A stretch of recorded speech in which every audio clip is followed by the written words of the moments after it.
हुँ, तो आज हमारी क्लास का टॉपिक है प्रीवियस क्लास में मैंने डिस्कस किया था, जहाँ छोड़ा था तब बताया था कि अगर हम किसी सेमीकंडक्टर पे जो भी प्रोसेस कर रहे हैं वो ऑब्वियसली एक बैटरी लगा के या कोई इलेक्ट्रिक फील्ड अप्लाई करके ही एक्सपेरिमेंट कर रहे हैं। आपको याद होगा, थोड़ा-सा बताता हूँ कि अगर यहाँ पे इस सेमीकंडक्टर के अंदर पहले क्या था, इलेक्ट्रॉन्स और होल्स की जो डायरेक्शन थी वो ज़िगज़ैग थी। लेकिन जैसे ही हम उसमें बैटरी अटैच कर देते हैं, तो बैटरी का जो इधर का प्लस पॉइंट मतलब प्लस और ये माइनस, तो सारे के सारे इलेक्ट्रॉन की डायरेक्शन हो जाती है प्लस की ओर, और सारे के सारे जो होल्स होते हैं उनकी डायरेक्शन किस साइड हो जाएगी, इस साइड, नेगेटिव साइड, क्योंकि इस पर पॉजिटिव चार्ज होता है और इन पर नेगेटिव है। तो ये क्लियर कर लिया था हमने। अब अगर क्या हो, अब हम थोड़े से एस्पेक्ट आगे के देखने जा रहे हैं। अब जो आज की क्लास है उसमें से कुछ पॉइंट ऐसे हैं जो मतलब सच में बहुत इंपॉर्टेंट हैं आगे के टॉपिक्स में, जब हम जीना डायोड वगैरह पढ़ेंगे, ट्रांजिस्टर पढ़ेंगे, तो वहाँ पे ये टर्म्स मतलब एक सेंटेंस एक वर्ड की तरह यूज़ होगा, लेकिन उस वर्ड का वहाँ पूरा सेंस ही अलग होगा। मतलब अगर वो चीज़ नहीं पता होगी, जैसे कि ब्रेक डाउन, तो ब्रेक डाउन की वजह से ऐसा हुआ, हम वहाँ पे ऐसे टर्म यूज़ करेंगे, और आपको ब्रेक डाउन ही नहीं पता होगा और ब्रेक डाउन के पीछे क्या क्या कहानी है वो अभी हम लोग डिस्कस करने वाले हैं। तो वहाँ पे हर बार जब सैचुरेशन करंट या ड्रिफ्ट वेलोसिटी, उसके बाद में ब्रेक डाउन वर्ड यूज़ होगा और आपको ये कॉन्सेप्ट क्लियर नहीं होगा, तो ऑब्वियसली वहाँ जो चीज़ होंगी वो बिल्कुल ऊपर से निकल जाएंगी। तो इसलिए इस क्लास को थोड़ा ध्यान से सुनना है। ऑब्वियसली सेमीकंडक्टर बहुत अच्छा टॉपिक है, एक भी क्लास मिस होगी तो मतलब समझ नहीं आएगा टॉपिक। हाँ, तो मैं बताने जा रहा था कि यहाँ पे प्लस माइनस हमने बैटरी कोई लगा दी। अब मान लीजिए ये जो बैटरी है वो तो हमारे ऊपर है कि हम यहाँ पे कितने वोल्ट की लगा रहे हैं। मान लीजिए बहुत हाई वोल्टेज की लगा दी तो क्या होगा, लो की लगाई तो क्या होगा। तो जो अभी तक हमने प्रीवियस क्लास में पढ़ा था ना, वो था लो इलेक्ट्रिक फील्ड के लिए। मतलब हमने एक कोई स्मॉल बैटरी इतनी ऐसी लगाई थी कि बस इलेक्ट्रॉन्स मतलब जो इलेक्ट्रॉन्स को इतनी एनर्जी मिल जाए कि वो अपना बैलेंस बैंड से कहाँ चले जाएं, कंडक्शन बैंड से। लेकिन क्या हो कि मैं और ज़्यादा हाई वोल्टेज लगा दूं तो क्या क्या देखने को मिलेगा। और यहाँ ऐसे फेनोमेनन नज़र आए बाद में साइंटिस्ट को, जो भी एक्सपेरिमेंट कर रहे होंगे, तो उन्हीं के बेसिस पे अलग अलग डिवाइसेस भी बने हैं, उनको उस हिसाब से यूज़ करके। चलिए अब बहुत हो गई बातें, अब स्टार्ट करते हैं कि अगर हम सेमीकंडक्टर के अंदर हाई फील्ड लगा दें तो एक्यूरेटली उसके अंदर होगा क्या, इफेक्ट क्या क्या होंगे। तो as the external electric field अगर हम इंक्रीज करते जाएं, तो पहले क्या था, सिर्फ लगाने से क्या था कि जो चार्ज कैरियर्स हैं, अब चार्ज कैरियर्स देखो, अब यहाँ सिर्फ एक वर्ड लिखा हुआ है चार्ज कैरियर। अब आपको चार्ज कैरियर वर्ड दिखते ही दिमाग में आना चाहिए कि अगर एन टाइप है तो वहाँ पे हैं तो दोनों ही, मतलब इलेक्ट्रॉन भी हैं और प्रोटॉन वो होल्स भी हैं, लेकिन मेजोरिटी में कौन है। तो एक तरह से वहाँ डिस्कशन चल रहा है कि अगर हम इलेक्ट्रिक फील्ड लगाते हैं तो चार्ज कैरियर्स की एवरेज जो एनर्जी है वो बढ़ती है। लेकिन अगर इसी इलेक्ट्रिक फील्ड को हम बढ़ाते चले जाएं, तो एवरेज एनर्जी क्या होगी of the charge carrier, increase at sufficiently high electric field. अब क्या होगा कि एक पर्टिकुलर रेंज जाने पे, ऐसा नहीं है कि आपने पहले 100 वोल्ट की बैटरी लगाई, फिर 1000 वोल्ट की बैटरी लगाई, फिर 1100 की लगाई तो कुछ मिलना स्टार्ट हो जाएगा, ऐसा नहीं है। हो सकता है कि किसी पर्टिकुलर दूसरे सेमीकंडक्टर के लिए हमें लगानी पड़ रही है 10,000 वोल्ट की बैटरी, तब जाके ये फेनोमेनन जो आज हम पढ़ने वाले हैं वो मिलने वाले हैं। किसी पे हो रहा है कि 3000 वोल्ट पे मिल रहा है, तो वो डिपेंड करेगा मटेरियल पे। तो इसी तरह से यहाँ पे है कि इसीलिए यहाँ वर्ड यूज हुआ है सफिशेंटली। ये जब मैं नोट्स बना रहा हूँ तो बहुत ध्यान से, ताकि वर्ड कोई छूट ना जाए। सफिशेंटली का मतलब यहाँ इसीलिए ही है कि वो डिपेंड कर रहा है कि कौन सा सेमीकंडक्टर आप यूज़ कर रहे हैं। तो ऐसा नहीं है कि आपने 10 वोल्ट की बैटरी लगाई फिर 100 पे, तो हर जगह ये मिल जाएगा। हर किसी के हिसाब से अलग अलग होगा। तो एक सफिशेंटली हम हाई इलेक्ट्रिक फील्ड लगाते हैं तो कुछ नंबर ऑफ फिजिकल फेनोमेनन देखने को मिलते हैं, जैसे कि सैचुरेशन ऑफ ड्रिफ्ट वेलोसिटी, जो कि आज की क्लास का हमारा टॉपिक है। ब्रेक डाउन, जो कि आज हमारी क्लास का अगेन टॉपिक है। नेक्स्ट है कि जनरेशन ऑफ, मतलब जो ब्रेक डाउन है उसी का दूसरा नाम दूसरी बुक में मैंने देखा तो उसमें लिखा है generation of electron hole pair. तीसरा है बैंड टू बैंड टनलिंग, ये PHE 13 और MSc वगैरह जो करते हैं उनके लिए है। तो ये वैसे ही मैंने लिख दिया है क्योंकि ये मुझे मालूम था इसलिए कि जब हम हाई फील करते चले जाते हैं तो ये बहुत सारी प्रोसेसेस देखने को मिलती हैं, लेकिन हमारे सिलेबस में सिर्फ ड्रिफ्ट वेलोसिटी पढ़ना है हमें और ब्रेक डाउन पढ़ना है। बाकी ये चीज़ आप लोगों के लिए बस लिख दी है कि आपको भी पता चलना चाहिए कि हाई फील्ड होने से क्या क्या उसके अंदर चेंजेस होते हैं। तो एक बार इस पैराग्राफ का समरी देखते हैं क्या है। इस पैराग्राफ में सिर्फ इतना लिखा हुआ है कि अगर हम इलेक्ट्रिक फील्ड को इंक्रीज करते जाएं तो चार्ज कैरियर की एनर्जी बढ़ती जाएगी, लेकिन एक पर्टिकुलर कोई ना कोई तो ऐसा इलेक्ट्रिक फील्ड होगा, मतलब बैटरी जो हम लगाते हैं वो कोई ना कोई ऐसा इलेक्ट्रिक फील्ड तो आएगा ही आएगा जहाँ पे कुछ नए फेनोमेना देखने को मिलते हैं। अच्छा, उस सफिशेंटली हाई इलेक्ट्रिक फील्ड से पहले क्या होता है, तो आपको मैं बता दूं कि वहाँ पे जो ग्राफ हमें मिलता है वो लीनियर मिलता है। लीनियर का मतलब होता है जैसे जैसे आप इसको बढ़ाएंगे वैसे वैसे ये वैल्यू बढ़ेगी। आप देखिए, जैसे ये वैल्यू यहाँ बढ़ाई तो ये बार मिल रहा है, फिर आगे बढ़ाया तो ये मिल रहा है, फिर आगे बढ़ाया तो ये मिल रहा है। मतलब जैसे जैसे आप इलेक्ट्रिक फील्ड को इंक्रीज कर रहे थे वैसे वैसे उनकी एनर्जी, ड्रिफ्ट वेलोसिटी सब इंक्रीज हो रहा था। लेकिन कोई ना कोई ऐसा इलेक्ट्रिक फील्ड जरूर होगा जहाँ पे ये चीज़ होना बंद हो जाएगी। तो जब कहीं भी, क्योंकि ये चीज़ आपको पता होनी चाहिए, V is equal to I R, ये जो रिलेशन है इस ओम्स लॉ से आता है। तो ओम्स लॉ जो ये इसका अगर ग्राफ बना के देखें हम बी और आई के बीच में, तो ये लीनियर एक स्ट्रेट लाइन मिलता है। तो ये इतना फेमस हुआ था और बाद में भी एक एज अ रेस्पेक्ट क्या हुआ कि जितने भी चीज़ें जो इस रिलेशन को होल्ड करती हैं उसको वो बोल देते हैं ओमिक रिलेशन। तो यहाँ पे भी क्या हो रहा है कि जब हम लो इलेक्ट्रिक फील्ड लगा रहे हैं तो एवरेज एनर्जी, ड्रिफ्ट वेलोसिटी वगैरह में ये लीनियर रिलेशन मिलता है। तो आप या तो इसको लीनियर रिलेशन बोलो या ओमिक रिलेशन बोलो, एक ही बात है।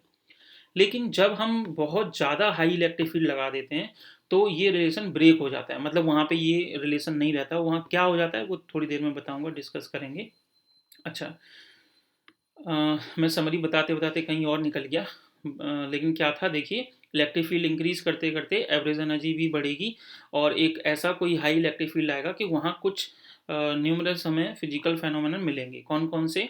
सैचुरेशन ऑफ ड्रिफ्ट वेलोसिटी और ब्रेक डाउन। बस ये हमारे सिलेबस के हिसाब से ये दोनों। आगे बढ़ते हैं। और ये चीज़ मैंने अभी क्लास स्टार्ट करते ही बता दिया था कि इन्हीं फेनोमेनन की वजह से सेमीकंडक्टर डिवाइसेस हमारी लाइफ में और ज़्यादा इंपॉर्टेंस होती है। उनकी उनकी डिज़ाइन वगैरह करने में, उनका ऑपरेशन वगैरह चेंज होती है। अगर ये फेनोमेनन नहीं होते तो शायद उतने इलेक्ट्रॉनिक डिवाइसेस नहीं बन पाते।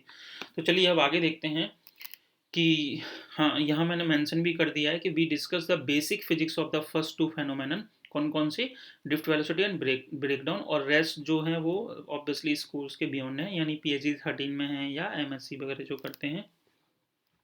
नेक्स्ट देखते हैं। तो दीज आर कौन कौन से हैं? सैचुरेशन और एक ब्रेकडाउन। तो इन दोनों को ब्रीफली एक्सप्लेन करते हैं। तो सैचुरेशन थोड़ा ध्यान से सुनिए, क्या है सैचुरेशन, ड्रिफ्ट वेलोसिटी क्या है। देखिए, हम पहले से जानते हैं कि जो चार्ज कैरियर्स हैं उनकी मोबिलिटी क्या है? कांस्टेंट है। But this is so only eight low electric field. ये एक एक लाइन आपकी इंपॉर्टेंट है। इसी के ऊपर मैंने देखा है कि क्वेश्चन भी एक दो बार पूछे गए इग्नू के अंदर। देखो मैंने यहाँ क्या मेंशन किया है कि चार्ज कैरियर की जो मोबिलिटी है वो कांस्टेंट रहती है। कब? जब लो इलेक्ट्रिक फील्ड है, या फिर हम कह सकते हैं फॉर स्मॉल ड्रिफ्ट वेलोसिटी। तो eight low electric field drift velocity varies linearly या ओमिक रिलेशन, जो मैंने जस्ट अभी थोड़ी देर आपको बताया था पहले। आपको याद होगा पिछली क्लास में ये फॉर्मूला भी मैंने ड्राइव कराया था। तो यहाँ से भी आप देख सकते हैं कि जो वेलोसिटी है, ड्रिफ्ट वेलोसिटी, वो इलेक्ट्रिक फील्ड के डायरेक्टली प्रोपोर्शनल थी। तो जब डायरेक्टली प्रोपोर्शनल का साइन हटाया था तभी तो ये कांस्टेंट आया था म्यू डी ई।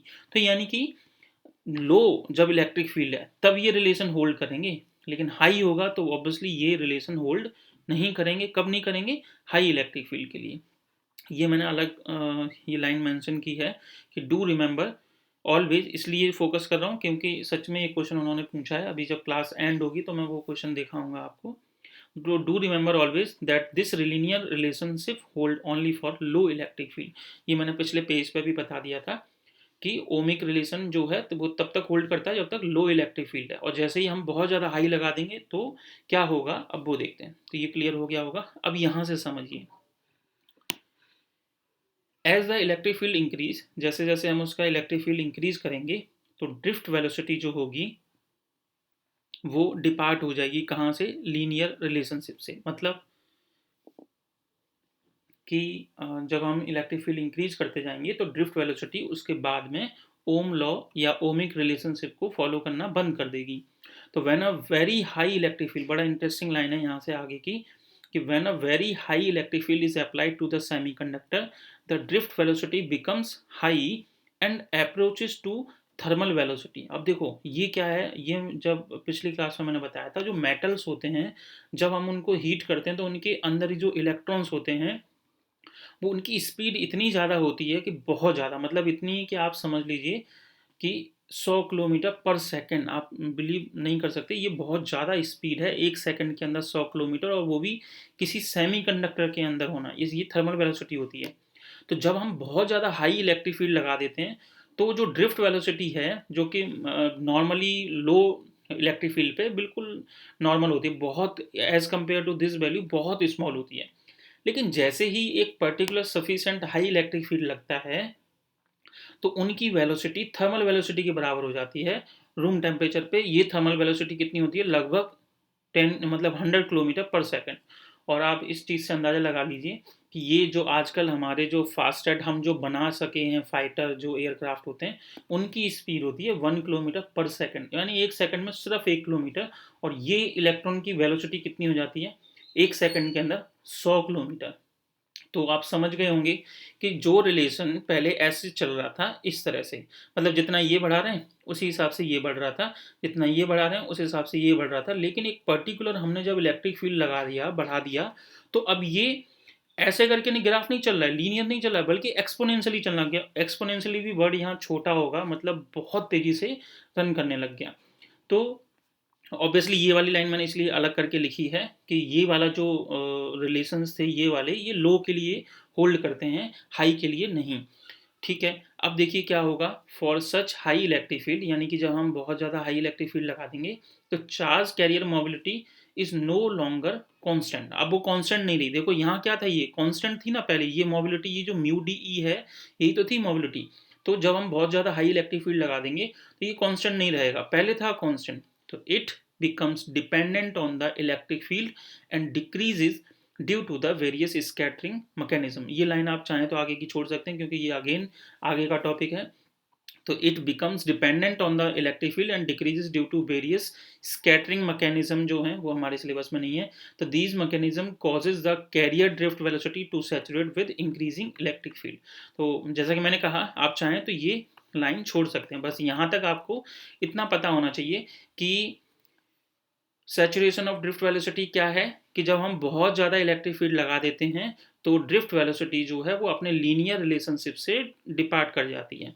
फिर थोड़ा सा टीचर को बताने के लिए, एग्जाम में लिखने के लिए, कि जब हम बहुत ज़्यादा हाई इलेक्ट्रिक फील्ड लगा देते हैं तो उसकी वेलोसिटी, जो ड्रिफ्ट वेलोसिटी थी इलेक्ट्रॉन या चार्ज कैरियर की आप कह सकते हैं, वो थर्मल वेलोसिटी के बराबर हो जाती है, जो कि इसके आसपास होती है। तो ऑब्वियसली इससे हमें पता लग गया कि वो ये रिलेशन होल्ड करना बंद कर देगी।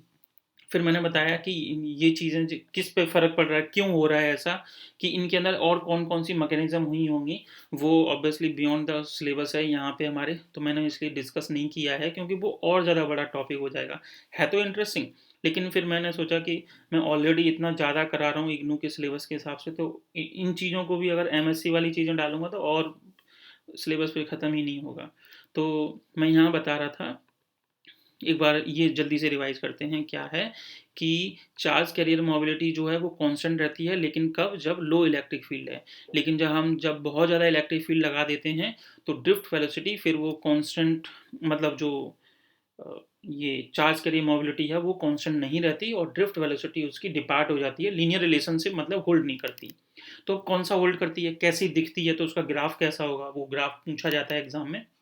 अच्छा, ये जो चीज़ मैंने यहाँ मेंशन की थी कि ये मैकेनिज्म हमें नहीं पढ़नी है, वो मैंने यहाँ साइड में मेंशन भी कर दिया है कि these mechanism are taught in higher level courses. आगे देखिए, so at high electric field, जैसे कि ये आपके पास इलेक्ट्रिक फील्ड है और ये वेलोसिटी थी, तो यहाँ पे देखिए, यहाँ से लेके यहाँ तक ये देखिए क्या हो रहा है, जैसे ये इलेक्ट्रिक फील्ड को रिप्रेजेंट कर रहा है, तो जैसे जैसे इलेक्ट्रिक फील्ड बढ़ रहा था वैसे वैसे वोल्टेज बढ़ रहा था, लेकिन ये यहाँ तक सीधा एक स्ट्रेट लाइन है यहाँ तक।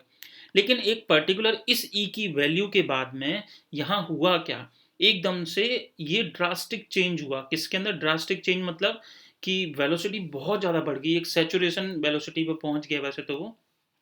तो वही लिखा है, सो एट हाई इलेक्ट्रिक फील्ड जो चार्ज कैरियर मोबिलिटी होंगी और ड्रिफ्ट वेलोसिटी होंगी वो कांस्टेंट नहीं रहेंगी। कांस्टेंट का मतलब होता है कि जैसे ये चीज़ है, तो ये v और i के बीच में ग्राफ है, तो v अपॉन आई, तो इक्वल टू में जो भी ये चीज़ आएगी वो एक कांस्टेंट होगी, उसी कांस्टेंट का नाम दिया गया था रेजिस्टेंस। तो मतलब, तो इसी से हम समझ सकते हैं अगर यहाँ पे a और b के बीच में अगर ग्राफ है ऐसा लीनियर, तो इसका मतलब है कि b upon A is equal to constant, या कहो तो a upon B is equal to constant. तो इसी तरह से यहाँ देखो क्या हो रहा था कि जब यहाँ से यहाँ तक क्या हो रहा था, एक पर्टिकुलर ई की वैल्यू तक v और इसके बीच में, यानी कि v और e के बीच का जो ग्राफ था वो एक कांस्टेंट वैल्यू था। वो कांस्टेंट वैल्यू यहाँ क्या थी, म्यू। म्यू क्या था, मोबिलिटी ऑफ चार्ज कैरियर। तो वही लिखा है कि जब हमने बहुत ज़्यादा हाई इलेक्ट्रिक फील्ड कर दिया तो ये जो कैरियर मोबिलिटीज थी वो कांस्टेंट नहीं रहीं।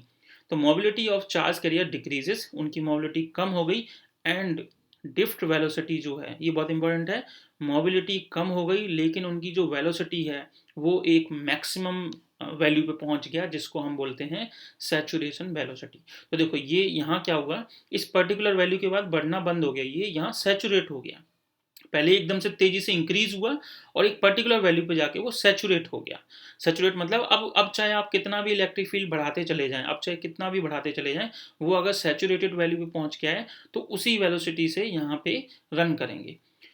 एक बार दोबारा समझते हैं इसी ग्राफ को, क्या क्या है इस ग्राफ से हमें क्या समझ आ रहा है कि ये इलेक्ट्रिक फील्ड है, जब यहाँ से यहाँ तक यानी कि लो इलेक्ट्रिक फील्ड पे ये ओम रिलेशनशिप होल्ड कर रहा था या लीनियर रिलेशनशिप होल्ड कर रहा था, मतलब v upon E is equal to mu या कांस्टेंट। लेकिन जब हमने एक स्पेसिफिक कोई वैल्यू दे दी उस सेमीकंडक्टर के लिए, इलेक्ट्रिक फील्ड हमने जब हाई कर दिया तो ये जो ड्रिफ्ट वेलोसिटी थी वो एक्सपोनेंशियली एक तरह से बढ़ने लग गई। और एक पर्टिकुलर, अब देखो यहाँ ये कोई ई होगा जहाँ जाके ये कांस्टेंट हो गया, देखो यहाँ से लेके यहाँ तक ये बढ़ रहा है धीरे धीरे धीरे धीरे, धीरे तो नहीं खैर बहुत तेजी से बढ़ रहा है, लेकिन इस वैल्यू पे आके अब बढ़ना भी बंद हो गया। तो देखो इस ग्राफ में तीन चीजें हैं, यहाँ से यहाँ तक क्या है, लीनियर रिलेशनशिप। यहाँ से तो मान लेते हैं ये मैंने नाम दे दिया E1 और यहाँ नाम दे देता हूँ मैं E2, मतलब इस पर्टिकुलर वोल्टेज तक ये लीनियर रिलेशनशिप था। E1 से E2 के बीच में क्या हो रहा था, ये वेलोसिटी एक्सपोनेंशियली बढ़ रही थी, ठीक है, ड्रिफ्ट वेलोसिटी बढ़ रही थी, लेकिन एक्सपोनेंशियली, मतलब उनके बीच में कोई ऐसा हम फॉर्मूला नहीं ढूंढ पा रहे हैं कि किस हिसाब से बढ़ रही है, बस एक्सपोनेंशियली आप कह सकते हो। लेकिन ये एक E2 पे आके क्या हुआ कि ये वेलोसिटी अब ना तो बढ़ रही है ना घट रही है, बट बहुत सैचुरेट हो गई, तो इसी को बोलते हैं सैचुरेटेड वेलोसिटी। तो बड़ा इंपॉर्टेंट टॉपिक था ये कि अगर हम बहुत ज़्यादा हाई इलेक्ट्रिक फील्ड करते जाएं तो ये जो ड्रिफ्ट वेलोसिटी थी, ड्रिफ्ट वेलोसिटी का मतलब क्या था, देखो ड्रिफ्ट का मतलब था कि सेमीकंडक्टर के अंदर कि सारे जो इलेक्ट्रॉन्स हैं जो पहले जिगजैग मोशन कर रहे थे वो ड्रिफ्ट हो गए, मतलब सीधे हो गए, और फिर उनकी वेलोसिटी सैचुरेट कब हो गई, जब हमने बहुत ज़्यादा हाई इलेक्ट्रिक फील्ड लगा दिया। और लो इलेक्ट्रिक फील्ड पे क्या था वो भी मैंने आपको यहाँ बता दिया था। मेरे ख्याल से ये ग्राफ अच्छे से क्लियर हो गया होगा, अभी दोबारा मैं रिवाइज कराऊंगा। चलिए आगे देखते हैं कि note that in the figure initially, अच्छा जो चीज़ें अभी मैंने समझाई हैं वो यहाँ मेंशन भी की हैं, लेकिन देख लेते हैं एक बार और क्या क्या शायद एक्स्ट्रा मैंने अभी बताना भूल गया हूँ तो यहाँ कवर हो जाएगा। Note in this figure that initially for low electric field, यानी कि यहाँ जीरो से लेके E1, जीरो से तो नहीं मतलब कुछ ना कुछ तो बैटरी लगाई होगी उसके बाद की बात कर रहे हैं, क्योंकि अगर जीरो में बोल दूंगा तो ड्रिफ्ट वेलोसिटी उस टाइम थी ही नहीं, उस टाइम तो सेमीकंडक्टर जिगजैग मोशन कर रहा था तो उसको तो काउंट ही नहीं किया जाएगा। तो ऑब्वियसली जीरो से हाई, तो ड्रिफ्ट वेलोसिटी जो है varies linearly with the electric field. ये लाइन कई बार यूज हो चुकी है तो दिमाग में बैठ जानी चाहिए कि लो इलेक्ट्रिक फील्ड के लिए drift velocity linear behaviour show करती है या ओमिक रिलेशनशिप बिहेव करती है। लेकिन जैसे जैसे हम इलेक्ट्रिक फील्ड बढ़ाते हैं ड्रिफ्ट वेलोसिटी उस तरह से बिहेव करना बंद कर देती है, मतलब डज नॉट वेरी लीनियरली, क्योंकि वो कैसा कर रही है, अब एक तरह से देखा जाए तो एक्सपोनेंशियली वैल्यू बढ़ रही है। तो एट हाई इलेक्ट्रिक फील्ड जो कर्व है, अब देखो ये बढ़ तो रही थी बहुत तेजी से, लेकिन एक पर्टिकुलर यहाँ कोई E2, मतलब मैंने ऐसी नाम दे दिया है कि E2 यानी कि कोई इलेक्ट्रिक फील्ड होगा जहाँ पर ड्रिफ्ट वेलोसिटी क्या हो जाएगी, सैचुरेशन करंट पे पहुंच जाएगी। उसके बाद आप चाहे इस E2 को E3 कर दो, मतलब और बढ़ा दो, E4 कर दो और बढ़ा दो, कोई फर्क नहीं पड़ेगा, बस उस सेमीकंडक्टर के लिए इसी वेलोसिटी पर वो रन करता जाएगा। तो उसी करंट को या उस लेवल को, जो सॉरी करंट नहीं, उस पॉइंट को जहाँ जितनी वेलोसिटी ये करंट सैचुरेट हो गई, उसी को हम बोलते हैं सैचुरेशन। तो both electron and holes exhibit similar behavior through their saturation velocities are different due to saturation of drift velocity, drift current becomes independent of voltage। अब देखो ना, इसके बाद क्या कहा मैंने कि अब चाहे यहाँ पे E2 कर दो, या और कर दो E3, या और कर दो E4, तो क्या इस E2 E3 के चेंज करने से क्या ये वेलोसिटी अब चेंज हो रही है? नहीं। तो बड़ा इंटरेस्टिंग चीज़ें हैं इसमें, 3-4 स्टेजेस हैं इस ग्राफ को अगर हम अच्छे से समझें तो। यहाँ से यहाँ तक यही वेलोसिटी इलेक्ट्रिक फील्ड पर डिपेंड कर रही थी, यहाँ से यहाँ तक लीनियर रिलेशनशिप था, लेकिन अब एक्सपोनेंशियली डिपेंड करने लग गई किस पे? इलेक्ट्रिक फील्ड पे। लेकिन एक पर्टिकुलर E2 या E3 के बाद में ये अब इफेक्ट ही नहीं कर रही, मतलब अब हम चाहे इलेक्ट्रिक फील्ड को कितना भी बढ़ाते जाएं, ये वेलोसिटी पर फर्क नहीं पड़ रहा, फर्क नहीं पड़ रहा, तो मतलब कि ये वेलोसिटी अब इलेक्ट्रिक फील्ड पे डिपेंड करना बंद कर दिया, मतलब इंडिपेंडेंट हो गई। तो ये लाइनें बड़ा सोच समझ के लिखी हैं मैंने, इनको ध्यान रखिए कि बोथ इलेक्ट्रॉन्स, अच्छा ये हो गया लाइन, हाँ। Due to saturation of drift velocity, यानी इसके बाद में ड्रिफ्ट करंट जो होगा बिकम्स इंडिपेंडेंट ऑफ वोल्टेज, मतलब अब चाहे आप कितना भी बढ़ाते जाएं इंडिपेंडेंट हो चुका है, लेकिन पहले ऐसा नहीं था। तो this happens at typical electric field, ये कितना लगभग देखो 10 की पावर 6, मतलब 10 लाख वोल्ट पर मीटर के हिसाब से, जब इतना वोल्ट दे दिया होगा तब जाके मतलब ये सिचुएशन हमें मिलती है। तो ये बहुत ज़्यादा हाई वोल्टेज है वैसे तो। मेरे ख्याल से ये क्लियर हो गया होगा अब अच्छे से, मैंने एक एक पॉइंट बताया है। अभी रिवाइज भी करेंगे तो और अच्छे से समझ आएगा, अगर कोई चीज़ छूट गई होगी तो। चलिए अब आगे बढ़ते हैं। ब्रेक डाउन, ये चीज़ मैंने आपको पहले से समझा दी है कि इसका आई वी करेक्टरिस्टिक एग्जाम में आता है और एक्सप्लेन करने के लिए भी आ सकता है। तो यही चीज़ें आपको लिखनी है एज इट इज़, आप चाहें तो वर्ड्स में। तो जैसा कि मैं हर क्लास में बोलता हूँ कि आप अपने नोट्स खुद बनाएं, ये मत सोचें कि ये जो नोट्स मैं दे रहा हूँ इससे आप याद कर लेंगे या रट लेंगे। जब तक आप खुद से लिखेंगे नहीं एक्सप्लेनेशन, तब तक नहीं याद होने वाला, और ना आप एग्जाम में लिख पाओगे। जब मैं पहले ऑफलाइन पढ़ाता था तो इस पेपर में 50 में से स्टूडेंट्स के 40-40, 42-42 मार्क्स तक आए हुए हैं। तो उस हिसाब से, लेकिन नोट्स ऑब्वियसली मैं उस टाइम पे बोर्ड पे पढ़ाता था, तो वो नोट्स बनाते थे स्टूडेंट अपनी कॉपी पे, तो रिवाइज हो जाता था उनका, जैसे कि क्लास में मैं पढ़ा रहा हूँ तब भी और लिख रहे हैं कॉपी पे तब एग्जाम टाइम पे। तो इसलिए उनके मार्क्स, जो अच्छे स्टूडेंट थे उनके ऐसे भी मार्क्स आए हुए हैं।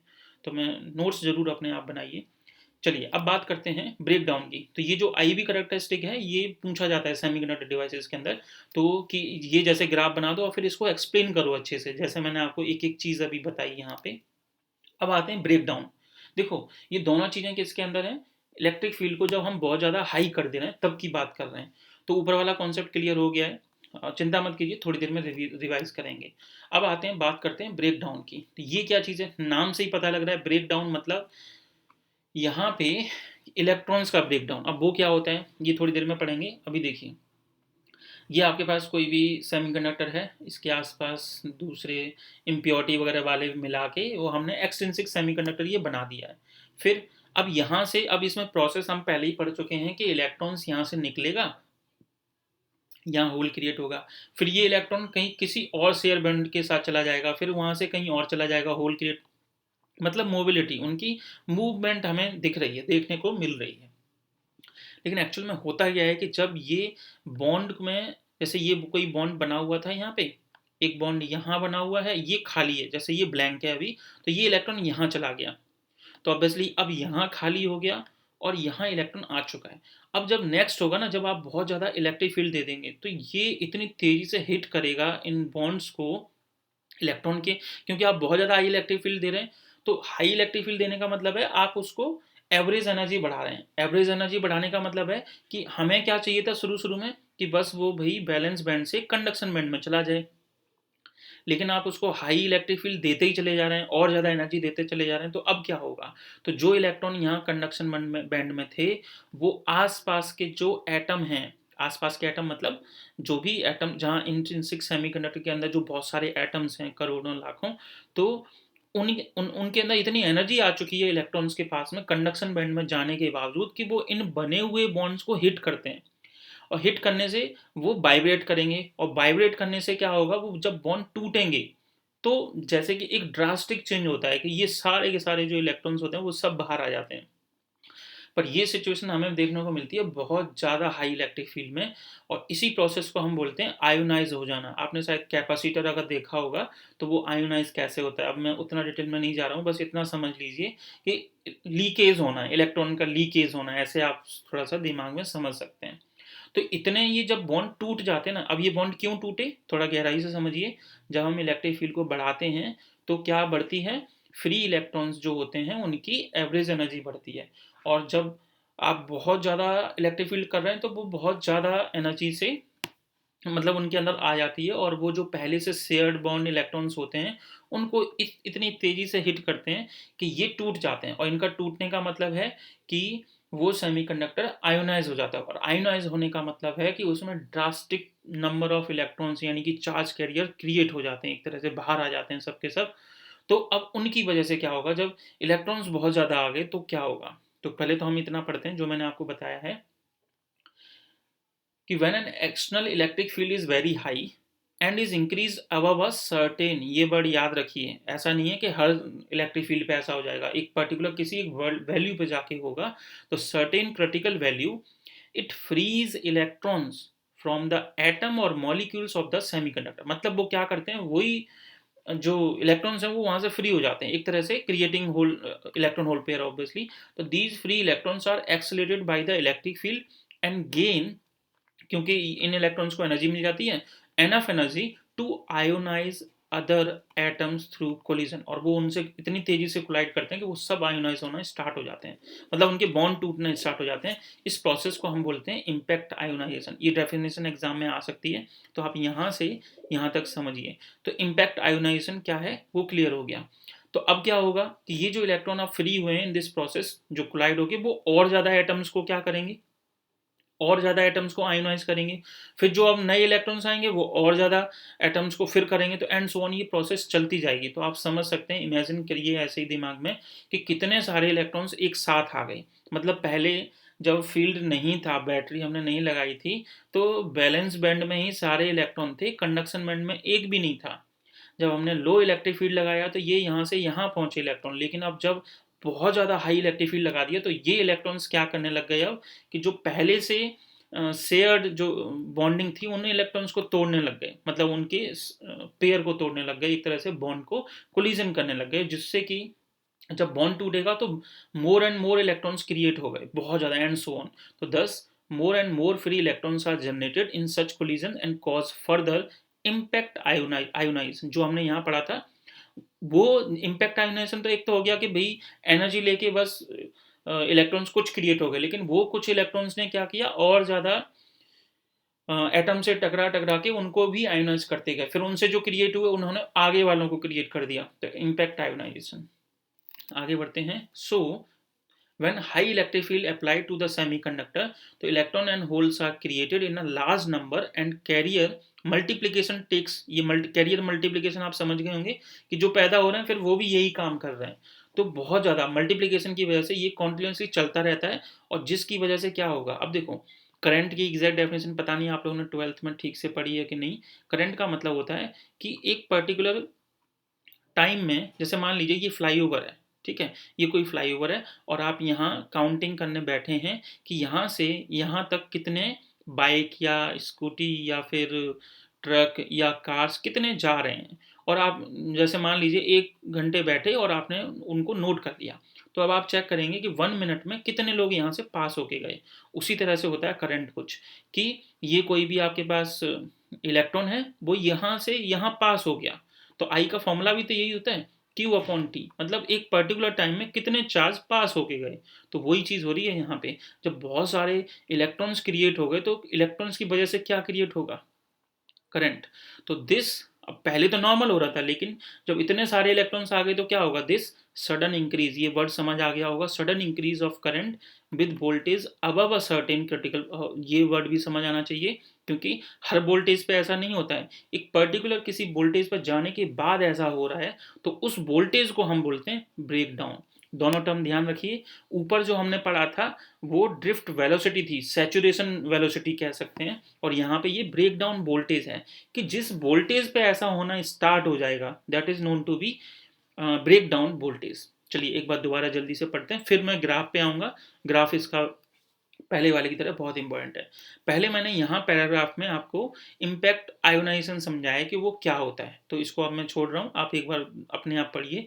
मेन में आता हूँ अपने ब्रेक डाउन पे कि क्या होगा कि जब हमने बहुत ज़्यादा हाई इलेक्ट्रिक फील्ड लगा दिया था और इम्पैक्ट आयोनाइजेशन की वजह से बहुत सारे नंबर मतलब इलेक्ट्रॉन और होल्स के क्रिएट हो गए, उनके बाद में वो और ज़्यादा मल्टीप्लिकेशन टास्क कर रहे हैं, तो उससे और ज़्यादा यही इलेक्ट्रॉन्स और होल्स क्रिएट हो रहे हैं। तो होगा क्या कि एक पर्टिकुलर, और ये सब कब हो रहा है, एक पर्टिकुलर इलेक्ट्रिक फील्ड पे हो रहा है या पर्टिकुलर वोल्टेज पे हो रहा है। तो जिस वोल्टेज पे जाके एकदम से करंट इंक्रीज हो गया, मतलब बहुत सारे इलेक्ट्रॉन क्रिएट हो गए या करंट इंक्रीज हो गया, तो उसी वोल्टेज को हम क्या बोलेंगे, ब्रेक डाउन वोल्टेज।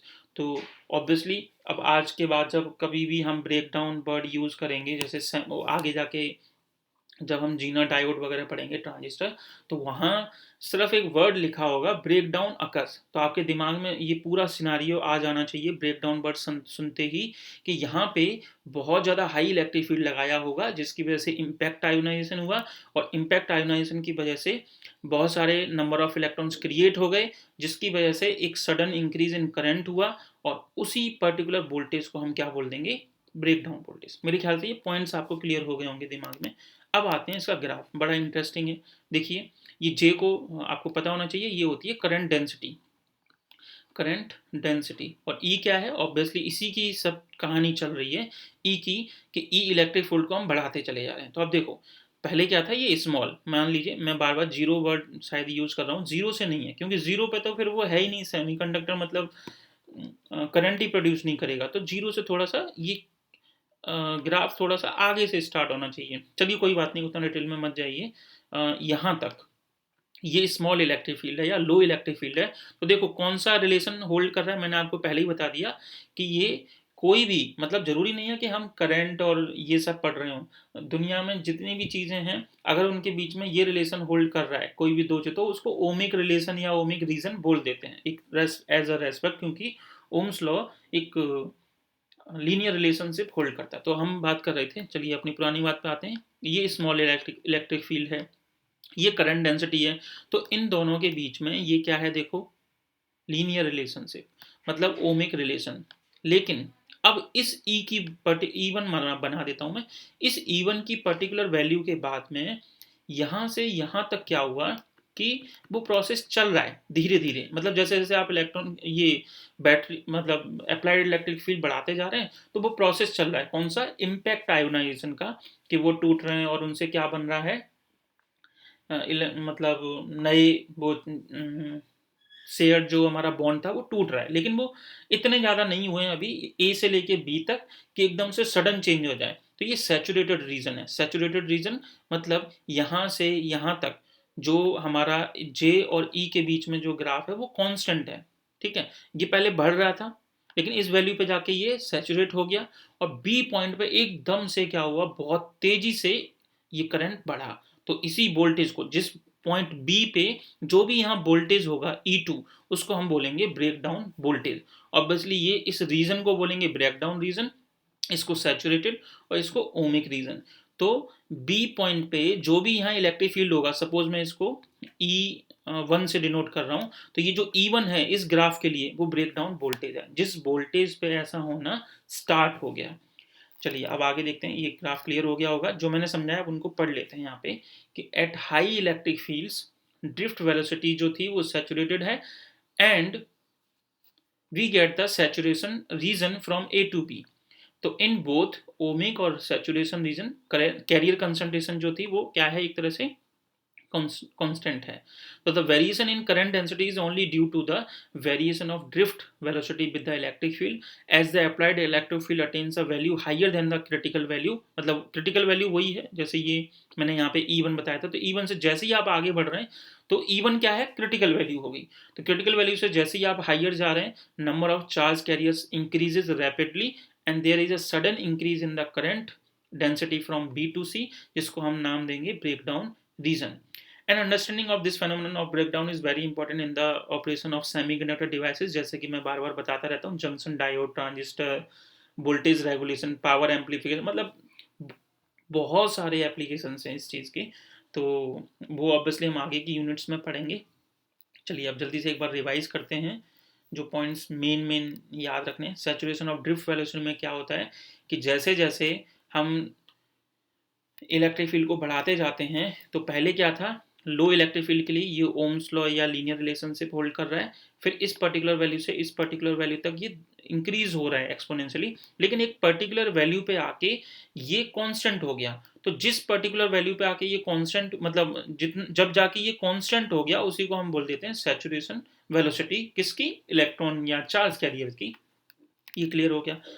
बाकी ये ऑब्वियसली आपको समझना है, जैसे जब मैं समझा रहा था तब, और एक बार पढ़ना भी है, मैंने ये ठीक से बनाए हैं, अच्छे से आपको समझ आएंगे। ब्रेक डाउन क्या था कि जब हम हाई इलेक्ट्रिक फील्ड लगाते चले जाते हैं, तो उससे बहुत सारे इलेक्ट्रॉन्स के अंदर एवरेज एनर्जी एक तरह से बढ़ जाती है, फिर वो अपने जो बॉन्डिंग है, उन जो बॉन्ड पहले से बने हुए हैं दूसरे एटम्स के, उन पे वो कोलिजन करते हैं, उनके कोलिजन करने से वो इलेक्ट्रॉन्स टूटते हैं, और फिर जो नए इलेक्ट्रॉन पैदा होते हैं, एक तरह से फ्री इलेक्ट्रॉन क्रिएट हो जाते हैं। नए इलेक्ट्रॉन पैदा हो रहे हैं, एक गलत वर्ड बोल दिया मैंने, नए फ्री इलेक्ट्रॉन, क्योंकि नए इलेक्ट्रॉन पैदा होने का मतलब है कि मैं उस लॉ का अपोज कर रहा हूँ, जो कि लॉ है ना कि कोई भी चीज़ क्रिएट और डिस्ट्रॉय नहीं कर सकते, ऑब्वियसली इलेक्ट्रॉन तो बिल्कुल भी नहीं। तो वो उसमें पहले से हैं, लेकिन वो पहले शेयर बॉन्डिंग में थे, तो वो जब टकराते हैं तो फ्री इलेक्ट्रॉन एक तरह से बन रहे हैं, क्रिएट हो रहे हैं, ठीक है। तो उसकी वजह से क्या होगा, फिर वो इम्पैक्ट आयोनाइजेशन प्रोसेस मैंने पूरा समझाया कि वो दूसरे एटम के शेयर बॉन्डिंग से टकराएंगे, फिर और ज़्यादा नए फ्री इलेक्ट्रॉन मिलेंगे हमें, और फिर एक स्टेज ऐसी आती है, मतलब जैसे जैसे वोल्टेज जैसे बढ़ाते चले गए, तो ये तो सैचुरेशन रीजन था, फिर इस पर्टिकुलर वैल्यू पे एक ऐसी चीज़ आ जाती है जहाँ पे बहुत सारे करंट कैरियर मतलब आ गए, और जिसकी वजह से हमें ब्रेक डाउन रीजन मिला, और जिस वोल्टेज पे ऐसा हुआ उसको हम बोलते हैं ब्रेक डाउन वोल्टेज। चलिए अब आगे बढ़ते हैं। नेक्स्ट सेक्शन हमारा जो है वो चार्ज ट्रांसपोर्ट का ही है, लेकिन वहाँ तक पहुँचने से पहले एक दो न्यूमेरिकल देख लेते हैं। अब देखो, आप इस लेवल का समझ लो कि जैसा मैंने आपको समझाया, मैंने मेरे ख्याल से जो बेस्ट था मेरी तरफ से वो मैंने आपको दिया है, कि टॉपिक बिल्कुल स्किप ना हो, एकदम से आपके दिमाग में ब्रेकडाउन आए तो एकदम पूरी प्रोसेस दिमाग में घूम जाए कि ब्रेकडाउन में क्या होता है, सैचुरेशन करंट में क्या होता है। और उस लेवल के हिसाब से पढ़ने के बाद देखो इग्नू का एग्जाम में कैसा क्वेश्चन पूछा गया है, मतलब इतना बेकार क्वेश्चन, इतना इजी कि बहुत ज़्यादा ऑब्वियसली, लेकिन ये तब इजी लग रहा है जब आपने पढ़ा है ठीक से। लेकिन जितना पढ़ा है उस हिसाब से अभी आप खुद ही देखेंगे कि ये तो बहुत बच्चों वाला क्वेश्चन पूछा है। क्या है देखो, कि drift velocity is independent, independent का मतलब होता है डिपेंड नहीं कर रही है, of applied electric field for its all values. ठीक है। अब अगर ये टॉपिक ना पढ़ा हो तो ये थोड़ा सा अजीब सा लग रहा है, पता नहीं क्या आंसर होगा, लेकिन अभी मैंने पढ़ा दिया है तो आप देखो, मैंने आपको साफ साफ समझाया था कि ड्रिफ्ट वेलोसिटी जो है वो लो इलेक्ट्रिक फील्ड के लिए कांस्टेंट रहती है, मतलब डिपेंड करती है उन पे। लेकिन जब हम बहुत ज़्यादा हाई इलेक्ट्रिक फील्ड लगा देते हैं तो ड्रिफ्ट वेलोसिटी क्या होती है फिर, डिपेंडेंट, मतलब चलती चेंज हो रही है बार बार इलेक्ट्रिक फील्ड की हिसाब से, मतलब उसकी वैल्यूज पर डिपेंड कर रही है। लेकिन यहाँ लिखा है कि उसकी वैल्यूज पर डिपेंड नहीं कर रही है, तो ये स्टेटमेंट कैसी है, फॉल्स। अब रीजन कैसे दोगे, क्योंकि only a high applied electric field, अगर बहुत ज़्यादा हाई इलेक्ट्रिक अप्लाइड हमने किया है तो ड्रिफ्ट वेलोसिटी एक सैचुरेशन चली जाती है और वो उस पर इंडिपेंडेंट हो जाती है। और जब लो इलेक्ट्रिक फील्ड है तो drift velocity varies linearly with it, मतलब क्या हो रहा है कि लो के लिए अलग बिहेवियर है और हाई के लिए अलग बिहेवियर है, तो ये फिर इंडिपेंडेंट कैसे लिख सकता है for of its all values. Clear है, यही चीजें तो मैंने यहाँ समझाई थी ग्राफ में आपको अच्छे से, कि यहाँ से यहाँ तक कांस्टेंट है, यहाँ से यहाँ तक एक्सपोनेंशियली बढ़ रहा है, ठीक है। लेकिन इसके बाद क्या हुआ, इसके बाद आप चाहे कितना भी बढ़ाते जाओ, E3 कर दो, E4 कर दो, E5 कर दो, और बढ़ाते जाओ, क्या ये वेलोसिटी अब चेंज होगी, नहीं। तो बस वही चीज़ वहाँ मेंशन करनी है कि वो फॉर ऑल इट्स वैल्यूज लिख दिया ना, ये गलत लिख दिया है इसने, क्यों, क्योंकि लो के लिए अलग बिहेवियर है, हाई के लिए अलग बिहेवियर है। तो जब हम बहुत ज़्यादा हाई इलेक्ट्रिक फील्ड लगा देते हैं तब ये इंडिपेंडेंट होता है, लेकिन जब लो इलेक्ट्रिक फील्ड है तो भाई डिपेंड करता है ना लीनियरली। तो मेरे ख्याल से ये क्लियर हो गया होगा ये कितना छोटा सा और कैसा क्वेश्चन पूछा है। नेक्स्ट देखते हैं, ब्रेक डाउन। अब देखो एक बड़ा है, अब दिमाग में आपकी सारी वो चीज़ें चलनी चाहिए ब्रेक डाउन की। तो can occur even at low electric field, बिल्कुल भी नहीं। ब्रेक डाउन तभी पॉसिबल है जब बहुत ज़्यादा हाई इलेक्ट्रिक फील्ड हो।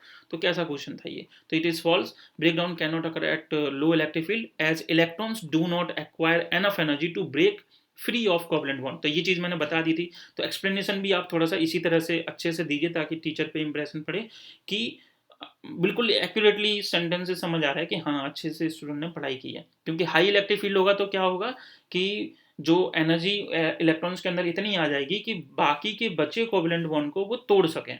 तो तभी तो ब्रेक डाउन होगा, तभी तो नए फ्री इलेक्ट्रॉन मिलेंगे उनको। तो ये इग्नू का लेवल ये है एग्जाम में क्वेश्चन पूछने का। चलो अब आगे देखते हैं। ये कुछ न्यूमेरिकल मैंने अपने सेटिस्फेक्शन के लिए डाल दिए हैं। बार बार कह रहा हूँ इस चैप्टर से न्यूमेरिकल मुझे मिले नहीं है, लेकिन फिर भी क्योंकि हम फॉर्मूला ड्राइव कर रहे हैं तो एटलीस्ट उनका कुछ यूज़ दिखे, और इसलिए भी न्यूमेरिकल में जानबूझ के डाल रहा हूँ एक दो। क्योंकि आप एक चीज़ सोचो, इससे बड़ा पढ़ते टाइम भी ये चीज़ें समझ आती हैं। जैसे ये वाला सेंस था, मुझे तो बहुत अच्छा लगा था ये वाला टॉपिक पढ़ाते टाइम पे, कि जब हम हाई इलेक्ट्रिक फील्ड लगा देते हैं तो वो थर्मल वेलोसिटी के बराबर हो जाती है। तो इससे क्या क्या हमें पता लगा कि थर्मल वेलोसिटी क्या होती है, लगभग 100 किलोमीटर पर सेकंड। और एटलीस्ट ये तो पता लगा ही कि फास्टेस्ट जो फाइटर एयरक्राफ्ट हैं ये उनकी स्पीड है, और जो हम लोग नॉर्मली जो उड़ान भरते हैं उनकी तो इससे भी कम होती है। और तब भी हम लोग मतलब बड़ी बड़ी डिस्टेंसेस कवर कर पा रहे हैं कुछ घंटों के अंदर। लेकिन इलेक्ट्रॉन की मतलब जो स्पीड है बहुत ज़्यादा हाई इलेक्ट्रिक फील्ड पे, वो इसके आसपास पहुंच जाती है। तो वैसे तो मेरे लिए तो फैसिनेटिंग है, बाकी जो लोगों को समझ आ रहा है उनको पता लग रहा होगा कि मैं क्या कहना चाह रहा हूँ। चलिए अब आगे बढ़ते हैं। हम्म कैरियर, अच्छा ये चीज़ एक बार रिवाइज करते हैं कुछ फॉर्मूले वगैरह। और देखिए ड्रिफ्ट, इलेक्ट्रिकल कंडक्टिविटी क्या थी, तो सिग्मा इज इक्वल टू, ये प्रीवियस क्लास के फॉर्मूले हैं उनको मैं रिवाइज करवा रहा हूँ। फिर रजिस्टिविटी निकालनी हो तो 1 अपॉन में जो कंडक्टिविटी है उसका रेसिप्रोकल, ये फॉर्मूला कल की प्रीवियस क्लास में हमने देखा था। फिर ये जो करंट डेंसिटी होती है वो इलेक्ट्रिक फील्ड और वेलोसिटी ग्रेडियंट के डायरेक्टली प्रोपोर्शनल है। तो यहाँ से ठीक है, ये चीज़ तो मैंने बता ही दी है, ये तो फॉर्मूले ही मैंने लिखे हैं वापस। सैचुरेशन क्या होता है बहुत डिस्कस कर लिया। और फिर एट द एंड पढ़ना है तो आप ये पढ़ सकते हो, ब्रेकडाउन क्या है ये पढ़ सकते हो। लेकिन ऑब्वियसली ये अगर ऊपर का पढ़ाया हुआ नहीं आपने देखा होगा और सिर्फ ये चीज़ पढ़ना चाहेंगे तो ऊपर से निकल जाएगा, आपको समझ नहीं आएगा। तो ये सिर्फ रिवीजन के पर्पज से मैंने सैचुरेशन और ब्रेकडाउन की डेफिनेशन लिखी है। IV करेक्टरिस्टिक क्या है, करंट डेंसिटी क्या है, ठीक है। ठीक है, एक क्वेश्चन और दिखा था मुझे ये कि IV करेक्टरिस्टिक बताइए इंट्रिंसिक सेमीकंडक्टर के अंदर जो कि लीनियर, सैचुरेशन और ब्रेकडाउन तीनों रीजन दिखाए। तो ये मैंने आपको अच्छे से समझा दिया था। ये इंट्रिंसिक सेमीकंडक्टर के अंदर यहाँ से यहाँ तक लीनियर है, यहाँ से यहाँ तक सैचुरेशन है, और इसके बाद में ब्रेकडाउन है। तो ये ग्राफ उन्होंने 2 मार्क्स में एक बार पूछा है। तो आज की क्लास में इतना ही है। नेक्स्ट क्लास में हम लोग, आपको याद होगा हम लोग जो पढ़ रहे थे चार्ज कैरियर ट्रांसपोर्ट, उसमें से पहला था ड्रिफ्ट। तो ड्रिफ्ट के ऊपर जितनी भी चीज़ें थी वो हम कवर कर चुके हैं। अब बात आती है, और दूसरा था डिफ्यूजन। तो ये डिफ्यूजन हम लोग नेक्स्ट क्लास में डिस्कस करेंगे। तब तक ये प्रीवियस क्लास, इस चीज़ का ध्यान रखिए, ब्रेकडाउन वर्ड सुनते ही या आते ही आपको दिमाग में पूरा मैकेनिज्म समझ आना चाहिए। और सैचुरेशन करंट का ऐसा नहीं है कि वहाँ कंफ्यूज हो रहे हैं, क्योंकि सच में अगर ये छोटी छोटी टर्म यहाँ समझ नहीं आई तो आगे जब हम ट्रांजिस्टर वगैरह पढ़ेंगे तो वो और टफ लगेंगे। मिलते हैं नेक्स्ट क्लास में, उसमें हम लोग डिफ्यूजन चार्ज कैरियर ट्रांसपोर्ट देखेंगे।